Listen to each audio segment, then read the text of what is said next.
उत्तर प्रदेश की योगी सरकार ने आधा दर्जन से ज्यादा आईएएस अधिकारियों के ट्रांसफर किए हैं। ट्रांसफर किए गए अधिकारियों में प्रयागराज के डीएम भी शामिल हैं। कहा जा रहा है कि कोरोना काल में सरकार की फजीहत कराने के कारण भानुचंद्र गोस्वामी को हटाया गया है। इसके साथ ही 2 अन्य जिलों के डीएम बदल दिए गए हैं। योगी आदित्यनाथ ने भानुचंद्र गोस्वामी को डीएम प्रयागराज से हटाकर सीईओ ग्राम विकास अभिकरण बनाया गया है। भानुचंद्र की जगह 2010 बैच के आईएएस संजय कुमार खत्री को प्रयागराज भेजा गया है। संजय खत्री अभी तक संयुक्त प्रबंध निदेशक जल निगम थे। प्रयागराज के अलावा कौशाम्बी के डीएम अमित कुमार सिंह को हटा दिया गया है। उन्हें विशेष सचिव नगर विकास बनाया गया है। वहीं अमित कुमार की जगह सुजीत कुमार को कौशाम्बी डीएम बनाया गया है। वह यूपी ग्रामीण सड़क अभियंता के सीईओ पद पर तैनात थे। 2012 बैच के आईएएस अधिकारी दिनेश चंद को डीएम बहराइच बनाया गया है। वह संस्कृति विभाग में विशेष सचिव के पद पर तैनात थे। वहीं बहराइच के डीएम को हटाकर विशेष सचिव माध्यमिक शिक्षा बनाया गया है। लखनऊ के मुख्य विकास अधिकारी प्रभास कुमार को प्रतापगढ़ भेजा गया, जबकि प्रतापगढ़ के सीडीओ अश्विनी पांडे को लखनऊ का प्रभार दिया गया है। दिल्ली में 7 जून यानी आने वाले सोमवार सुबह 5 बजे तक लॉकडाउन लगा है। इसके साथ ही अनलॉक की प्रक्रिया भी इस हफ्ते शुरू हो चुकी है। शनिवार को दिल्ली के मुख्यमंत्री अरविंद केजरीवाल ने दिल्ली में सीमित लॉकडाउन बढ़ाने के साथ ही दूसरे चरण के अनलॉक के बारे में भी घोषणा की है। सबको नमस्कार। दिल्ली के अंदर अब धीरे धीरे कोरोना की स्थिति बेहतर होती जा रही है। उसी को देखते हुए पिछले हफ्ते से हम लोगों ने अनलॉक करने की प्रक्रिया शुरू की थी। ये ज़रूरी है कि अगर कोरोना की स्थिति बेहतर हो रही है तो अर्थव्यवस्था को वापस पटरी पे लाना भी बहुत ज़रूरी है। पिछले हफ्ते हमने कंस्ट्रक्शन वर्कर्स और फैक्ट्री, ये 2 सेक्टर्स खोले थे। पिछले 1 हफ्ते से कंस्ट्रक्शन एक्टिविटीज़ और फैक्ट्री दोनों खुले हुए हैं, लेकिन कोरोना की स्थिति अभी कंट्रोल में है। पिछले 24 घंटे में लगभग 400 के करीब केस आए हैं। 500 से भी कम हो गए अब केसेस।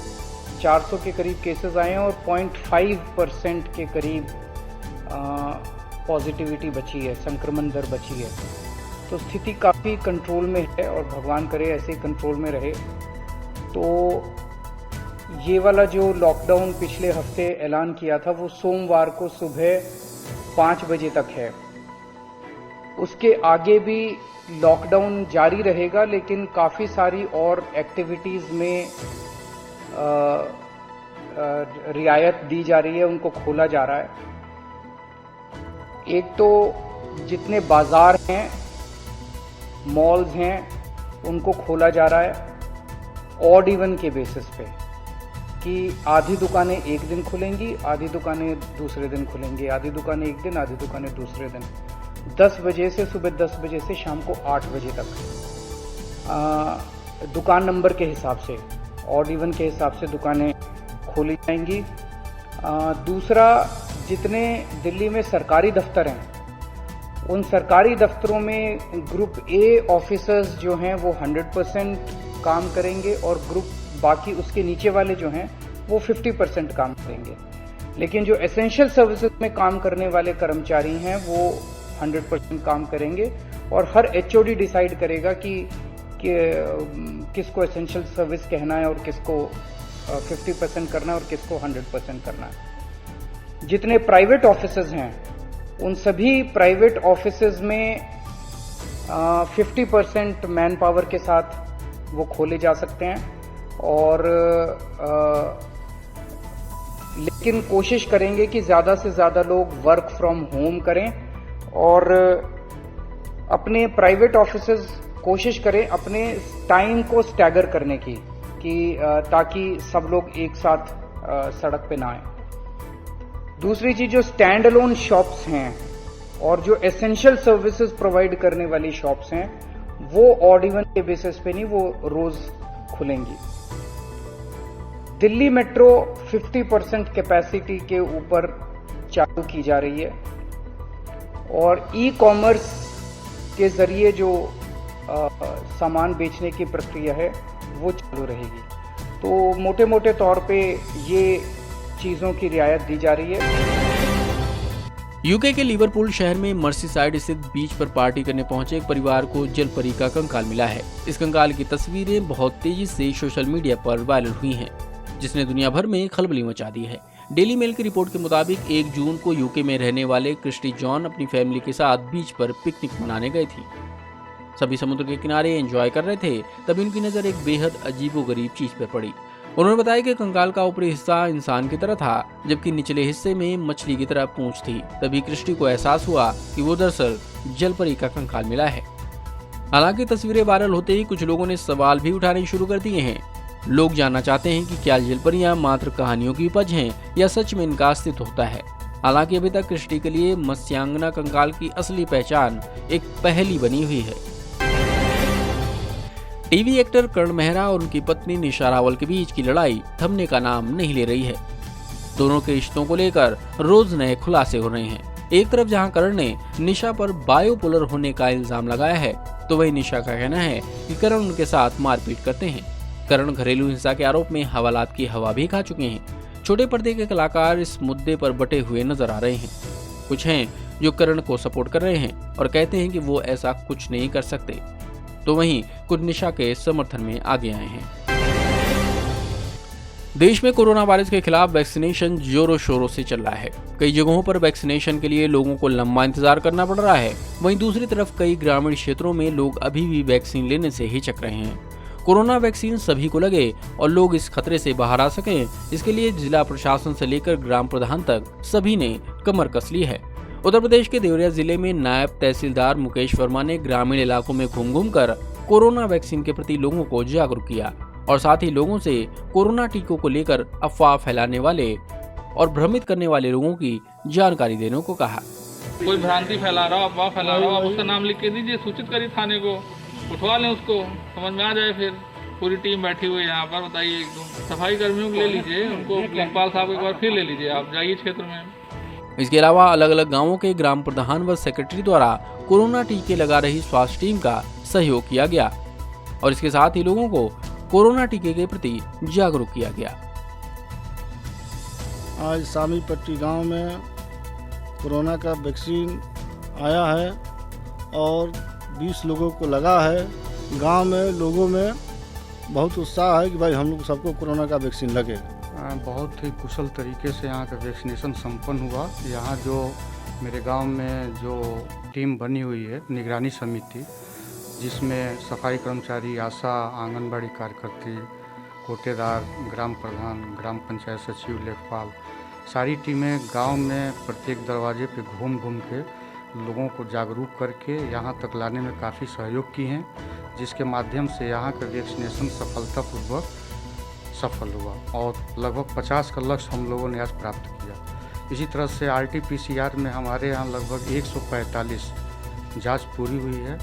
लोगों ने उत्साहपूर्वक आकर के अपना जांच स्वतः कराया और वैक्सीनेशन भी स्वतः कराया। मेरे यहाँ वैक्सीन लगा है, 50 डोज लगा है और 145 जांचें हुई है। लोगों को जागरूक किया गया है कि ज़्यादा से ज़्यादा वैक्सीन लगाया जाए।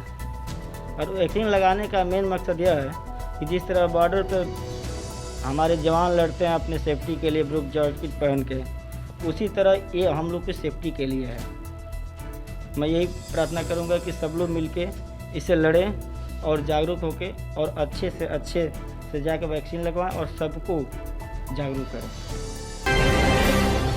कोरोना खौफ के बीच उत्तर प्रदेश के कई जिलों में लॉकडाउन से थोड़ी राहत क्या मिली, लोगों ने फिर से कोरोना फैलाने की तैयारी कर ली है। नियमों को ताक पर रखकर उत्तर प्रदेश के कुशीनगर जिले में स्थित कसिया की नवीन सब्जी मंडी का यह दृश्य कोरोना काल में काफी भयावह है। कोरोना नियमों की धज्जियां उड़ाते हुए लोग बेफिक्र होकर ऐसे खरीदारी कर रहे हैं जैसे हालात सामान्य हो। अब ऐसे में प्रश्न उठता है कि आखिर लोग नियमों की अनदेखी क्यों कर रहे हैं। एक तरफ भीषण गर्मी का प्रकोप और वहीं शुरू हुआ बिजली विभाग द्वारा लापरवाहियों का सिलसिला। इसी कड़ी में उत्तर प्रदेश के देवरिया जिले में रामपुर कारखाना के ठाकुर रामेश्वर वार्ड नंबर 4 में 2 दिन के अंदर ही 2 ट्रांसफार्मरों में आग लगने से इलाकाई लोग काफी परेशान हुए। मोहल्ले वासियों के मुताबिक रात 10 से 11 बजे के बीच ट्रांसफार्मर में आग लगी, जिसकी सूचना देने के बाद भी बिजली विभाग ने कोई कार्रवाई नहीं की। मजबूरन मोहल्ले वासियों ने ही पानी फेंककर आग पर काबू पाया। आपको हमने फोन किया था रात में 11:38 पे, ट्रांसफार्मर में आग लग गई थी। जय साहब ने फोन नहीं उठाया। पूरी तरह मोहल्ले में लोगों ने पानी डालकर उसको आग को बुझाया। 7-8 मरतबा फोन किए थे हमने। केंद्र सरकार ने फरवरी में नए आईटी नियम बनाए। इसे लेकर ट्विटर समेत तमाम सोशल मीडिया प्लेटफॉर्म से केंद्र का विवाद चल रहा है। इस बीच 5 जून को सुबह खबर आई कि ट्विटर ने भारत के vice president M Venkaiah Naidu और संघ के कई नेताओं के पर्सनल ट्विटर हैंडल से ब्लू टिक हटा दिया है। हालांकि विवाद बढ़ा तो घंटे में ही ट्विटर ने ब्लू टिक लौटा दिया। इस दौरान वाइस प्रेसिडेंट ऑफिस के ऑफिशियल ट्विटर हैंडल पर यह टिक लगा रहा। बताया जा रहा है कि कंपनी की नई वेरिफिकेशन पॉलिसी के तहत सिस्टम ने खुद ब खुद उनका ब्लू टिक हटा दिया था। वर्ल्ड टेस्ट चैंपियनशिप फाइनल की उल्टी गिनती शुरू हो चुकी है। भारत और न्यूजीलैंड के बीच साउथहैम्पटन में फाइनल मैच 18 से 22 जून तक खेला जाएगा। न्यूजीलैंड की टीम इस समय इंग्लैंड के खिलाफ 2 मैचों की टेस्ट सीरीज खेल रही है और कई पूर्व दिग्गज खिलाड़ियों का मानना है कि इसका फायदा टीम इंडिया को फाइनल में मिलेगा। 5 जून को विश्व पर्यावरण दिवस के मौके पर प्रधानमंत्री नरेंद्र मोदी ने एक वर्चुअल कार्यक्रम को संबोधित किया। इस कार्यक्रम में केंद्रीय पर्यावरण मंत्री प्रकाश जावड़ेकर व केंद्रीय पेट्रोलियम परिवहन मंत्री धर्मेंद्र प्रधान भी शामिल हुए। इस कार्यक्रम का आयोजन पेट्रोलियम और प्राकृतिक गैस मंत्रालय व पर्यावरण, वन और जलवायु परिवर्तन मंत्रालय ने संयुक्त रूप से किया। इस वर्ष के आयोजन का विषय बेहतर पर्यावरण के लिए जैव ईंधन को बढ़ावा देना रहा। स्वच्छ ऊर्जा, क्लीन एनर्जी, देश में जो इतना बड़ा अभियान चल रहा है उसका बहुत बड़ा लाभ देश के एग्रीकल्चर सेक्टर को भी मिलना स्वाभाविक है। विश्व पर्यावरण दिवस के अवसर पर भारत ने एक और बड़ा कदम उठाया है। इथेनॉल सेक्टर के विकास के लिए एक विस्तृत रोड मैप आज अभी मुझे जारी करने का सौभाग्य मिला है। देश भर में इथेनॉल के उत्पादन और वितरण से जुड़ा महत्वाकांक्षी E100 पायलट प्रोजेक्ट भी पुणे में लॉन्च किया गया है। मैं पुणे वासियों को बधाई देता हूं, पुणे के मेयर को बधाई देता हूं। हम अपने तय लक्ष्यों को समय पर हासिल कर पाएं, इसके लिए मैं बहुत बहुत शुभकामनाएं देता हूं। साथियों, अगर आप गौर करें तो आज से 7-8 साल पहले देश में इथेनॉल की चर्चा बहुत कम, रेयरली कभी होती थी। कोई उसका जिक्र ही नहीं करता था, और अगर जिक्र कर भी दिया तो जैसे एक रूटीन कोई बात होती है ऐसा ही हो जाता था। लेकिन अब इथेनॉल 21वीं सदी के भारत की बड़ी प्राथमिकताओं से जुड़ गया है। इथेनॉल पर फोकस से पर्यावरण के साथ ही एक बेहतर प्रभाव किसानों के जीवन पर भी पड़ रहा है। आज हमने पेट्रोल में 20% इथेनॉल ब्लेंडिंग के लक्ष्य को 2025 तक पूरा करने का संकल्प किया है। पहले जब लक्ष्य सोचा था तो ये सोचा था कि ये 2030 तक हम करेंगे, लेकिन पिछले कुछ दिनों में जिस प्रकार से सफलताएं मिली हैं, जन सामान्य का सहयोग मिला है, लोगों में जागरूकता आई है और हर कोई इसके महत्व को समझने लगा है, और इसके कारण अब हमने 2030 में जो करना चाहते थे उसको 5 साल कम करके 2025 तक करने का निर्णय किया है।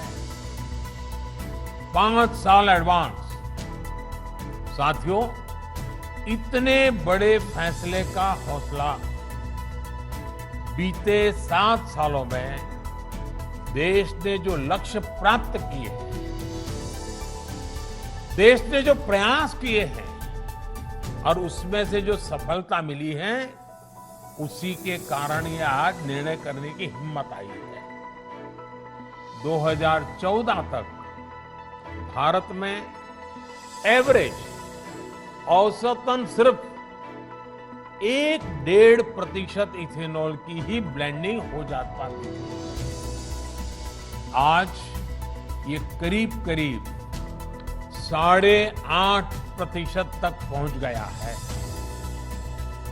वर्ष 2013-14 में जहां देश में 38 करोड़ लीटर इथेनॉल खरीदा जाता था, वहीं अब इसका अनुमान 320 करोड़ लीटर से ज्यादा का है।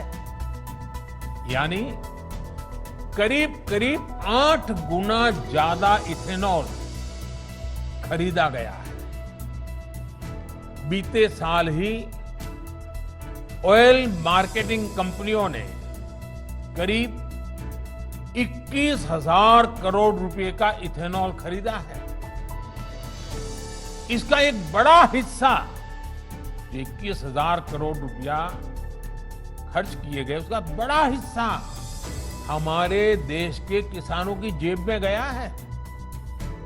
विशेष रूप से हमारे गन्ना किसानों को इससे बहुत लाभ हुआ है।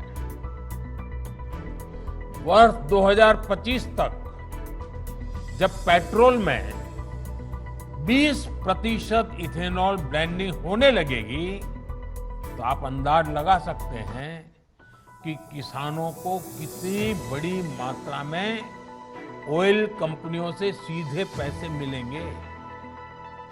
इससे चीनी से अधिक उत्पादन से जुड़ी जो भी चुनौतियां हैं, क्योंकि कभी कभी चीनी ज्यादा पैदावार हो जाती है तो दुनिया में भी कोई खरीदार नहीं होता है, देश में भी दाम गिर जाते हैं और बहुत बड़ी चुनौती पैदा, रखना कहां वो भी संकट हो जाता है।